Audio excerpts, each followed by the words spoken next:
On est chanceux. Tirage au sort, Ligue des Champions 2023-2024. Le Barça ne jouera pas le Bayern. C'est déjà la meilleure nouvelle. Parce qu'on est fatigué de jouer contre le Bayern à répétition, fatigué de croiser ces Munichois, ces Allemands. Depuis 2 ans, notre club était à la rue, les joueurs pathétiques. Donc là, avec les recrues, etc., je pense que c'est pas le moment de tomber sur le Bayern. Oui, même si le Bayern n'est plus le grand Bayern, le Barça n'est pas également le grand Barça. Donc on évite le Bayern. Allez, le Barça tombe sur Porto, Shakhtar Donetsk et le Royal Antwerp. Bon, franchement, on va pas être super arrogant, mais déjà on va poser les bases.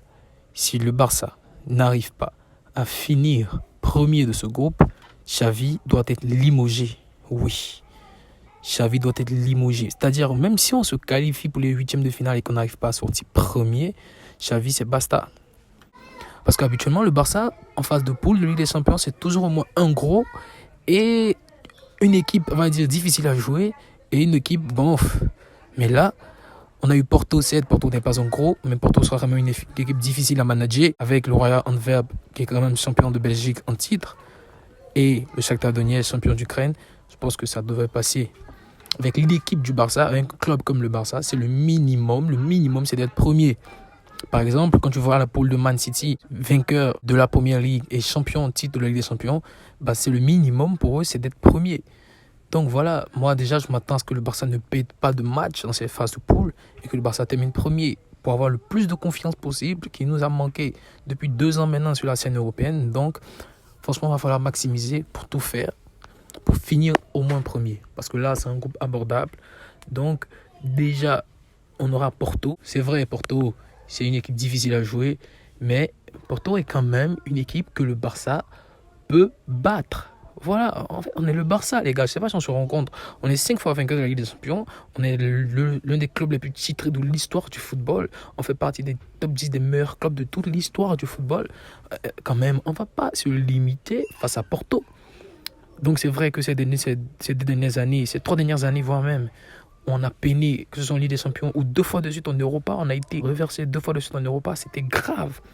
Mais avec cette poule face à Porto, non, sur les 2 matchs, le premier match, s'il est à domicile, moi je m'attends à ce que le Barça gagne totalement. Oui, et le second match, à l'extérieur, pourquoi pas un nul ou une victoire, mais je ne peux... Une défaite contre Porto serait un aveu de faiblesse grave de la part du Barça. Si cette année on n'arrive pas à battre Porto, franchement il y a un problème. Il faut se mettre en face du problème. Porto, bien sûr, de notre petit Nico Gonzalez qui a été vendu. Il sera titulaire, voilà, parce qu'il n'a pas été prêté. Bon, pas titulaire, mais il va jouer. Il n'a pas été prêté, il a été vendu. Avec une clause de rachat, mais vendu quand même. Donc, il va jouer. Et donc, il y aura des retrouvailles, il va revenir au Camp Nou, etc. Mais le plus important, sur le terrain, face à une équipe Porto qui est très difficile à manœuvrer, il va falloir s'imposer. Ensuite, la seconde équipe, c'est le Shakhtar Donetsk. Le Shakhtar Donetsk, c'est un habitué de la Ligue des Champions. L'année dernière, ils étaient dans la poule du Real Madrid. Cette année, ils sont dans la poule du Barça. Donc, franchement, les connexions espagnoles, Real Shakhtar, Barça Shakhtar, ça passe. Mais petite anecdote, la dernière fois que le Barça a croisé le Shakhtar Donetsk en phase de poule, le Barça a gagné la Ligue des Champions. C'était lors de la saison 2008-2009. On se rappelle de cette fameuse victoire à Rome avec le coup de tête de Lionel Messi. C'était lors de cette saison-là. Et le Shakhtar, franchement, c'est vrai, c'est une bonne équipe. Voilà, mais le Shakhtar, c'est une équipe, sur le papier, on va dire, plus facile à manœuvrer que Porto. Et donc, le Barça doit prendre tous les points face à ce genre d'équipe. Le Barça doit s'imposer. On espère que sur le terrain, ça va donner, parce que ça doit donner. Et la dernière équipe, c'est le Royal Antwerp, qui, depuis les dernières années, est assez régulièrement présente dans les meilleures équipes de Belgique.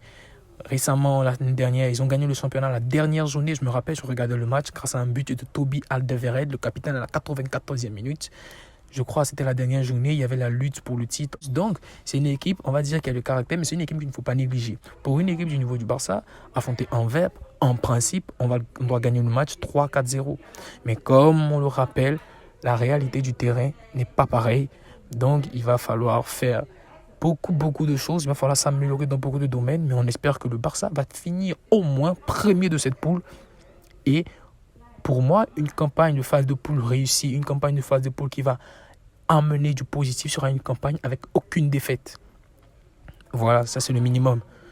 Voilà un peu la poule du Barça, le groupe H, une poule facile. Et ça est la dernière poule de cette édition de la Ligue des Champions 2023-2024.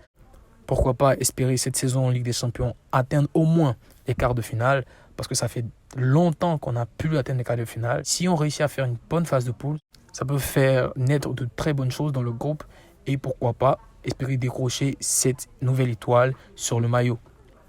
Bon les gars, c'était on va dire ce débrief de ce tirage au sort. Rendez-vous dans 2 jours pour l'avant-match Barça-Osasuna en Liga qui compte pour la 4e journée de championnat. D'ici là, portez-vous bien. Visca Barça, Visca Catalunya.